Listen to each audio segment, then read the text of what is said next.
We begin week 2 of MC221 Media Elements with chapter 2 of Tim Harrower's book, Inside Reporting, which I hope that you spent some time looking at. In previous semesters, students have commented to me that there's an awful lot of information in this book. It's rather not as thick as some textbooks are, but certainly he's done a good job of packing a lot of information into the text. I think it's laid out extremely well, and I hope that you enjoy reading it. And I want to begin today with a reminder, and that is we have an upcoming writing assignment. This is where I have an opportunity to become a little bit better acquainted with you. This is your biography story writing assignment, and you'll be submitting that file, your Microsoft Word file, into Moodle on Wednesday, February 1st. So please go out, take a look at those instructions, and then you can begin planning for how you're going to prepare this assignment, and let me know a little bit more about it. Also, I'm going to ask you to watch a video. This is a YouTube video. It runs about 3 minutes in length, and it's pretty funny, I think. But it tries to get across a very important message, and that is we're learning and trying to develop skills as storytellers and as multimedia journalists. And today, more than ever, the multimedia journalist backpack begins with the piece of equipment that we all carry around with us, and that's our smartphone. Now, smartphones typically are rectangular in their orientation, and as you'll see in this video, and I think it's a natural inclination that if we use our phone to make either a photograph or make a movie, we have this natural obligation, perhaps maybe where some of the buttons are located, to hold our phone vertically when we make pictures or movies. And as a result, when we try to integrate these photos or movies into, for example, a PowerPoint presentation, or when we try to use them in a web page layout, or maybe build them into a YouTube video production, we find that our horizontal screens tend to have these black bars that crop up on either side of the image. And it's very distracting, and more importantly, what it really represents is just a waste of the screen space that's available to us when we could be filling that screen with more picture information and get rid of those black bars. So take a look at this PSA, this public service announcement for multimedia journalists. Vertical videos are bad. And if you don't enjoy it, let me know and I'll be certain to refund. Chapter 2, the focus is answering the question, what is news? We look at this from 3 perspectives here. From the perspective of the editor, the gatekeeping decision maker who decides what stories get into the news cycle, printed in the newspaper, broadcast on radio or television, published online. Reporters also asking the same thing because they're charged with the responsibility of gathering the information and bringing it to the reader or viewer or listener. And then in the instance of newspapers, everyone who reads the newspaper wants to know what is news. So let's see if we can begin to come up with a way of defining an answer to this question. So from an editor's perspective, the gatekeeping decision is deciding what, out of all of the events that happen in a given day, which one are the ones that have importance to the reader, which ones reflect interest that will grab the attention of the reader and encourage them to stay on with the story. So the editor is the gatekeeper who is going to decide if the stories run in the paper, and if they do, locations. Now, the real meat of chapter 2 is the question, what are the core news values? And so we're going to talk about 7 core news values, and I want you to understand that these 7 are important news values, but they don't necessarily represent an entire complete list. There might very well be, in fact, there are other values that we could discuss, but from an introductory journalism perspective, which is where we take this course, we're going to focus on these 7 key news values. The first one of these would be impact. Okay, what does that mean? Does the story's information in some way affect people's lives? Here's a core news value called immediacy. Now, my guess is that you probably already have figured this one out, and in fact, we could illustrate this one by referring to a very old phrase. It's older than I am, and that indicates that it's probably pretty old. You might have heard this saying before, that nothing's as old as yesterday's news. News has immediacy. It is what is happening now. And many times you might hear of a particular news organization talking about breaking a news story. That means that they consider themselves to be the first to uncover the information and bring it to their readers or listeners or viewers. So immediacy is a very important aspect of reporting news. But we also need to talk about the fact that sometimes in the rush to gather and report the facts, that error creeps in. And that's a really big concern of journalists. We need to be thinking that that our work is not only immediate, but at the same time, it is equally accurate. So hang on to that as we look at our third news value today. Proximity, the root of that word, prox, P-R-O-X, is also found in the word approximate, and it refers to the relative nearness or distance that a person has to an event. So typically, one of the ways to judge whether an event is newsworthy or not is you ask yourself the question, how close is this event to the people that I'm reporting to, the people who are reading my paper?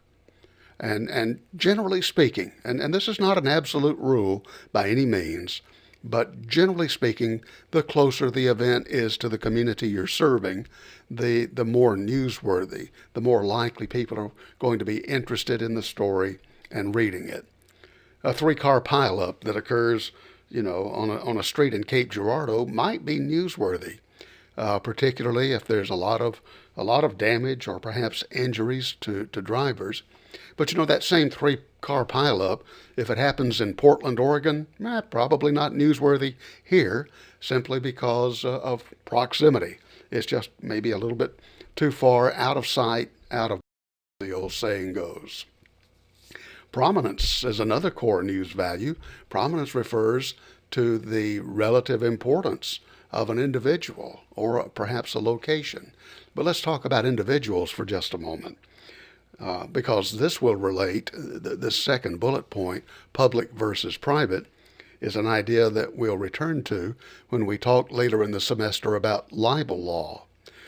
But for now, let's just suffice it to say that the more recognition an individual has in a community, that generally tends to be attributed or they have prominence attributed to them. And as a result, and as a rule, a public figure, an elected official, for example, or an administrator at the university, or perhaps someone who runs a very successful business.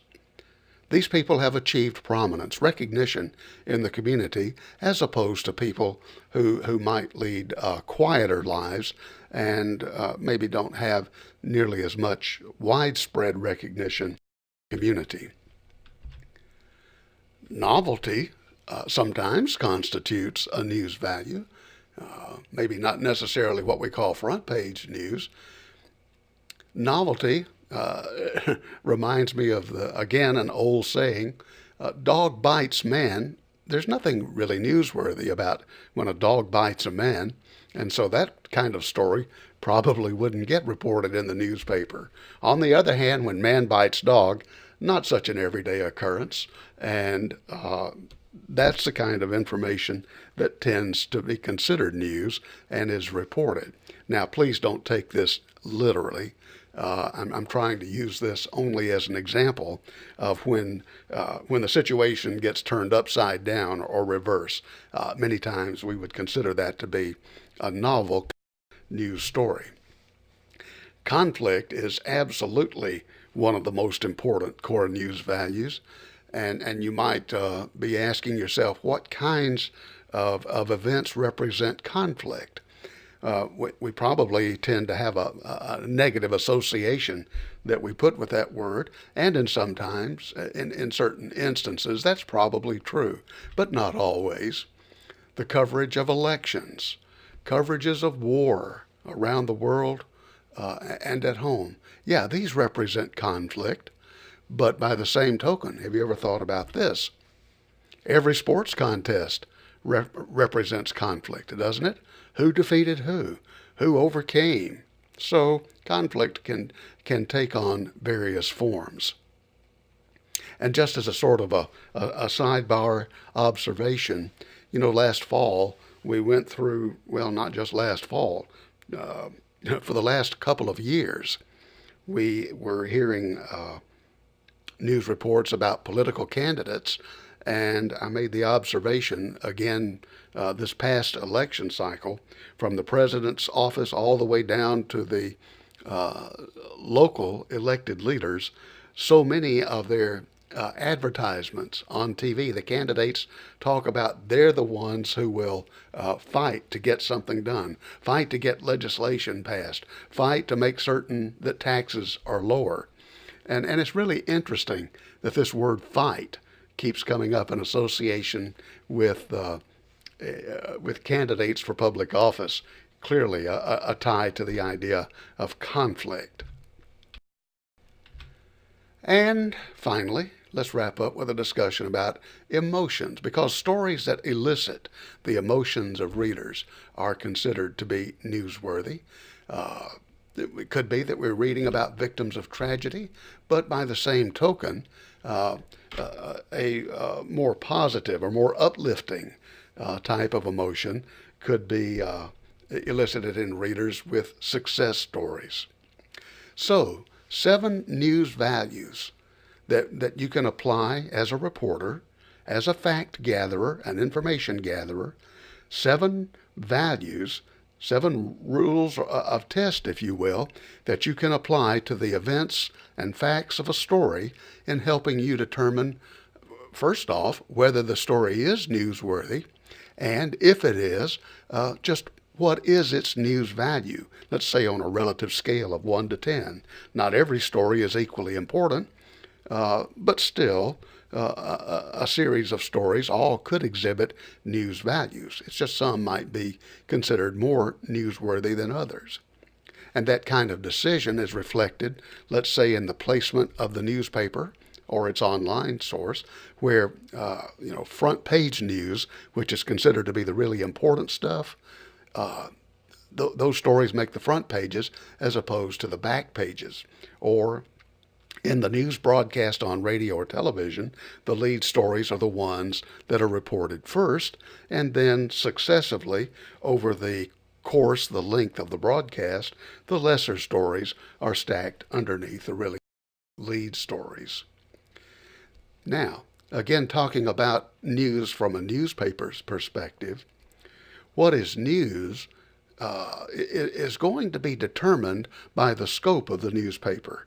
For example, are we talking about a large paper, a paper in a large city? Are we talking about one in a smaller community, let's say of maybe 1,000 people, maybe up to perhaps 5,000 people? We also can bring into the mix the college or campus newspaper, such as the Arrow here at Southeast. The Arrow, which many of you at some point of your collegiate career are going to be accepting appointments to positions, and many of you in the class probably are going to become reporters for the Arrow. So if we're talking about a large, again, a newspaper in a large city, well, they generally tend to be multiple pages in length, so there's a lot of space to fill with news. The stories range from worldwide to something that's happening in the local community. So let's take a look at some of these story ideas that are indicated on the chart here and exercise our powers of news judgment. In other words, the storm warning, county fair, tuition hike stories, yeah, we print those in the major city newspaper. A bill about volleyball, probably not. The Mexico bus crash, Girl Scout cookies. Yeah, these stories, if we dig into them, we probably will find news value there. Again, on a scale of 1 to 10, how much news value? Well, that's what we have to decide. And sometimes the deciding factor is there enough space in the newspaper for these stories? And if not, then we won't let them run. So you get the idea here. Let's take a look at the same set of. But what if it's a local community newspaper that we're talking about, the kind that tends to get published maybe only once a week? These newspapers are very important to the local community, again in the smaller communities, typically speaking, and there is not nearly as much room for the news in these kinds of newspapers as there would be in the large metropolitan dailies.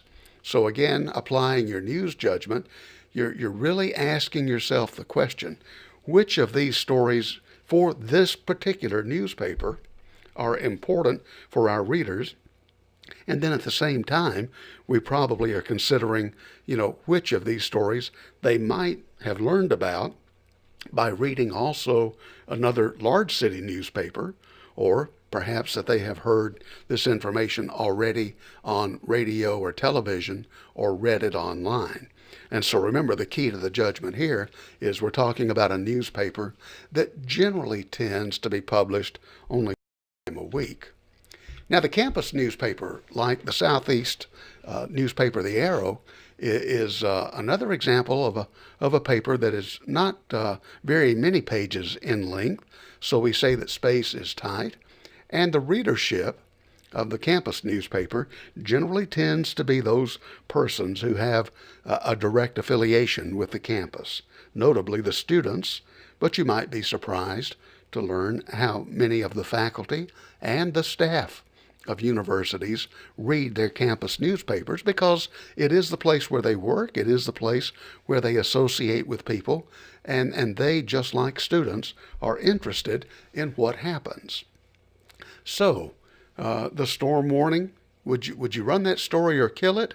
Well, you're probably publishing only one time a week, and that storm probably is going to be long gone before the newspaper ever makes it to the readers.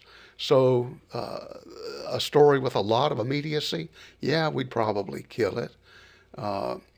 You go to the bottom of the list on the left-hand side and look at the flu shot story. Well, maybe you print that. Maybe as a student you've gotten your flu shot at the campus health center, but maybe you've got coverage. Maybe mom and dad's health coverage provides that you do that when you return home. So that story has importance, but it doesn't necessarily have a real strong level of importance to be reported in the campus newspaper. Stories about the Mexico bus crash, the Girl Scout cookies, come on now, we know that they're just not that germane to what's happening on the SEMO campus. So in our instance, the editor of the Arrow would not be printing stories about those particular events. So you get the idea here.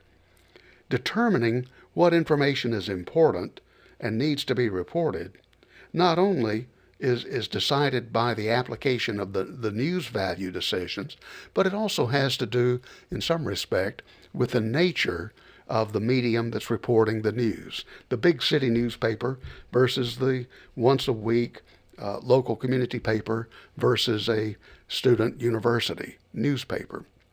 So I'm hoping that this idea of determining what is news and what isn't is beginning to make a little more sense to you now and have a little more impact on your thinking. Now, why this is important is that in the second half of the semester, we're going to be doing actual news stories in our multimedia journalism storytelling assignment. And I am going to ask you for that assignment to report on some important event, some news event that has a direct connection to the campus, to the university community, if you will. So we want to begin thinking about these news values early in the semester, learning how to apply them, because we will have an assignment where that is a key part of completing the work. Let's talk for just a moment about who's who in the newsroom. What are the names of the people who run the newspaper, and what are their responsibilities? At most newspapers, the writers are either what we would classify as general assignment reporters, meaning that, let's say on this day, the editor might assign a reporter to go out and cover a school board meeting. The next day, it might be to go cover City Hall. It might be to cover a traffic accident. It might be to report on a new business opening. So the coverage is general. The reporter does not work in one particular area of the community, covering one specific type of news on a continuing basis.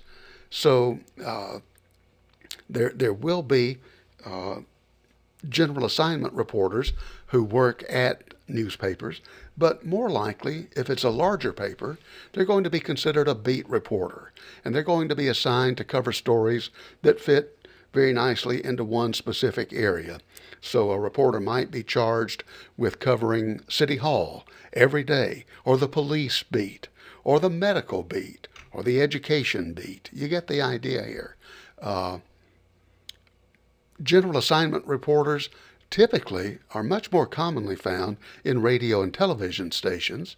Beat reporters, maybe perhaps because of tradition, generally tend to be found more so in the newsrooms of newspapers. And one interesting development, I guess is probably the best word I could come up with here. One interesting development is the idea that more and more in the newsroom, editors are expecting reporters to work in groups rather than work by themselves. And we do multiple types of assignments in the multimedia journalism option, and perhaps in the option that you're majoring in if you're not an MMJ major, because working on group assignments is a good way for helping to prepare you for the real world, in which it's very likely, despite how much you might enjoy the idea of working by yourself, you are going to find instances in the real world, in the profession, where you're going to be assigned to work with a group. And the sooner you can learn how to play nice in a group, the better off your profession is going to be. Do you recognize these terms that apply to parts of newspaper stories? The byline, the headline, is that typically phrase in 7 words or less. Tell me what this story is all about. The byline indicates the reporter. The dateline, in this instance, Portland, Oregon, telling us where this story is originating. The lead sentence and lead paragraph, well, we're going to be talking more about as we learn how to become reporters, what's important about the information that we disclose in that lead sentence and in that lead paragraph. So just know that we're going to have a lot more to say about that later. Quotations in news stories are really important for the simple fact that it allows the reader or the listener or the viewer, depending on which medium, which platform, it allows those persons to hear and read the words of the actual newspapers. Attribution, or the verb to attribute, means that the story, when it presents information that a particular person has said, we identify for the reader and viewer and listener who has said that information. In other words, the story attributes the information to its source, to the person who has said those words. Photographs, well, certainly the idea that a picture can tell, one picture is better than 1,000 words. Photography is extremely important in helping us tell the story. And it's important to give credit, as you can see in the really small, let me put the mouse pointer here. I don't know if this is large enough for you to read, but this photo credit is giving the reader the information about which news agency the photograph originated from, which in this instance was the Associated Press, and it also gives credit to the photographer who used his or her expertise in creating this professional photograph. A lift-out quote, you can see in this story that quote, that pig really honked off a lot of commuters. It sounds like maybe a pig on the loose on the freeway here, according to our headline. But that's an interesting quote that we say it gets lifted out or pulled out of the story, and along with the headline, when a person is glancing this page and they look at this headline and they look at the lift out quote, well, maybe that's going to entice them to read the story and get the remaining pieces of information. The tagline at the bottom gives additional information about the story. Now, just a couple of terms about the newspapering industry. These are general terms that we probably already know, but just as a reminder, the flag is the name of the newspaper as it is expressed in a very specific typeface. So the flag, the New York Times, that's the name of this particular newspaper, and in this old Gothic typeface, which the New York Times has used for probably 160 years or so, is a very stylized way of expressing the name of the newspaper and helps it to stand out in a crowd, if you will. And one consistent thing about flags is, well, your textbook authors say they never change. I don't know that I would agree necessarily it's an absolute. Occasionally, a paper will rework its title page, but nonetheless, they do tend to be consistent and go unchanged for a number of years. And the textbook also talks about the infographic, which here's a mashed up word from the two words information graphic. And look at the color, look at the layout on this construction infographic, and look at how this information here, the way that the bar graphs, the pie charts, so forth and so on, are really good storytelling tools. There are ways that we can express the information without always having to tell it in words on the page. And so infographics have become an important way that key facts of a story can be presented to the reader in a very colorful way. So it might be that you want to consider using one of these websites that help you very easily build infographic layouts, and maybe this is something that you want to integrate into your website design assignment, which you'll be submitting right after spring break, and perhaps find a use for it also in your multimedia journalism storytelling assignment that with. Now, I want to take us into sort of a second part of Chapter 2 in this part of the discussion, and that is about the Associated Press style book. I'm certain in your English composition courses in high school and here at the university, you've been told when you've been composing papers that you have to follow a certain style in the way that you express the words and the way you punctuate, the use of grammar. All of those little elements collectively represent a style of presenting information on the page. And maybe you've been told to do a paper in Turabian style, or maybe MLA style or APA style. But the style that journalists use, not APA, but AP. APA, by the way, is the American Psychological Association, and they publish a style book that you're probably going to be asked to use in writing papers during your 4 years or so at the university. But journalists have a specific style that they use that has been developed and refined by the Associated Press. This is AP, not APA, but AP. And this is a picture of the front page of the style book from 2013, which is still the most recent edition to the best of my knowledge.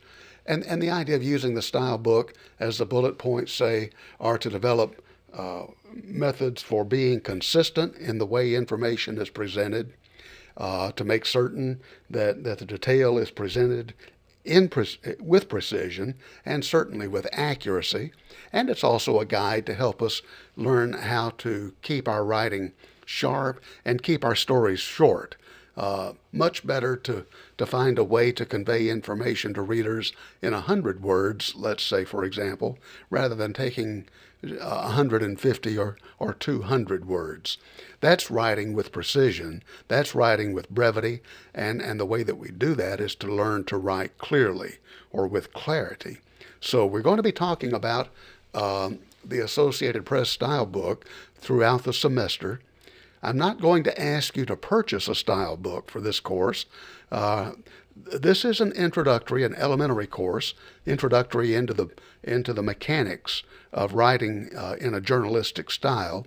So I'm going to ask you to pay particular attention to some of the really important highlights of the AP style book that are indicated on page 57 of your textbook.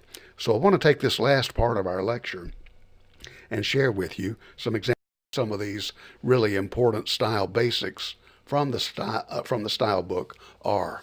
So, for example, when we're writing stories that have numerals in them, for purposes of clarity, so that the reader doesn't mistake, let's say, the digit 1 for a lowercase l, the style is that we spell out, whenever we're writing about whole numbers from 1 to 9, we spell them out with the words.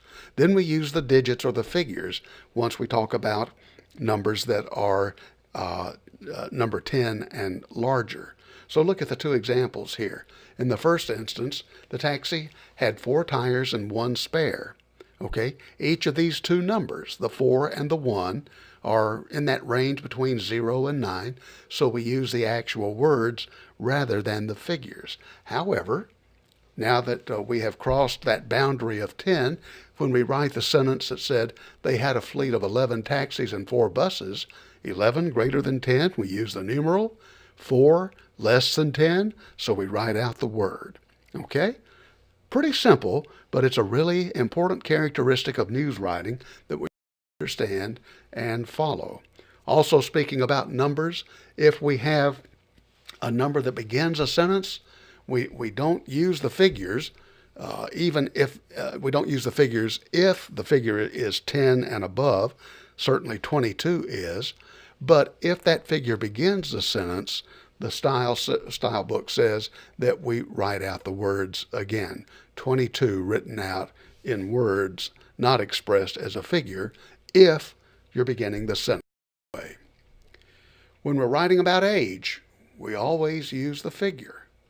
3 examples here. A person was 80. We're talking about a 9-month-old toddler. And I think it's important on this example, notice also that 9-month-old, now we have an adjective phrase that is modifying the word toddler. And so because of that, we put these 3 words together through hyphenation. A 9-month-old toddler, 9-month-old modifying, helping us better understand the age of the toddler. The youth, 18, the girl, 6, were rescued. Well, in this instance, we have one figure that's above 10, one below, but in both instances, we use the figures rather than spelling the numbers. Same thing as if we're talking about physical dimensions.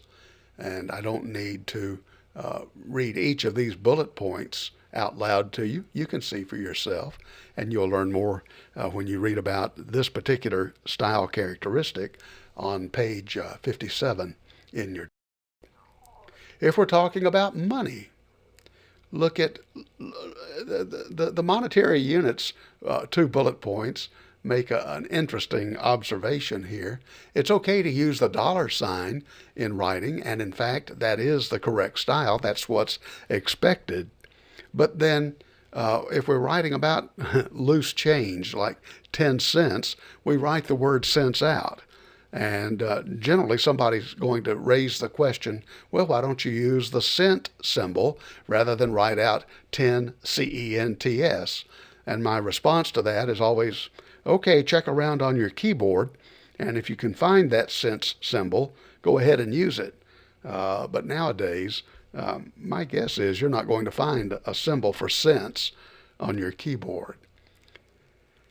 Millions and billions, really, really big numbers. That sometimes for some people is a little hard, a piece of information that's a little hard to process. Look at this long character string right here. And maybe your first question is, a lot of zeros. Is that million, billion, 100,000s?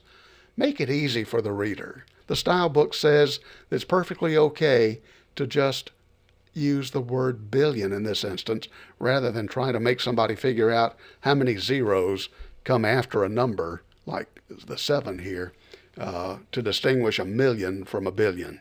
This is all practical sense kind of information that the style forces here.